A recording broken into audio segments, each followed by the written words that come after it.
তার আগে একটা হয়েছে প্রথম বিশ্বযুদ্ধ, যেখানে প্রায় কয়েক কোটি মানুষ মারা গেছে, আর সেকেন্ড ওয়ার্ল্ড ওয়ারে আরও বেশি মানুষ মারা গেছে।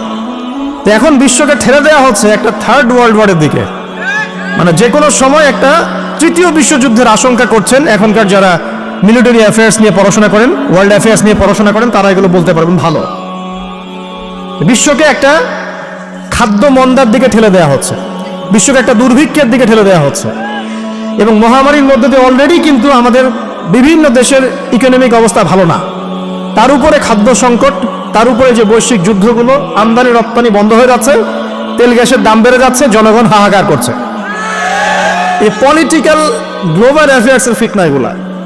আপনাকে এই জন্যই প্রথমে একটা কথা বললাম যে ফিতনাময় একটা পরিবেশে একজন মুমিন যার অন্তর্দৃষ্টি আছে, যে কোরআন এবং সুন্নাহ দিয়ে এই বিশ্বের এই রহস্যগুলো উদ্ঘাটন করতে পারে, সে ভালো থাকতে পারে না। তার মনটা সবসময় কিন্তু মানে ব্যাকুল থাকবে যে কিভাবে এসব সমস্যা থেকে নিজে উত্তরণের পথ খুঁজতে পারি, আর আমার পরিবারকে বাঁচাতে পারি, আর আমার জনগণকে বাঁচাতে পারি। আর যদি আপনি আত্মকেন্দ্রিক হন, স্বার্থপর হন, তাহলে নিজের চটকায় তেল দিবেন, নিজে ভালো থাকলেই বাপের নাম।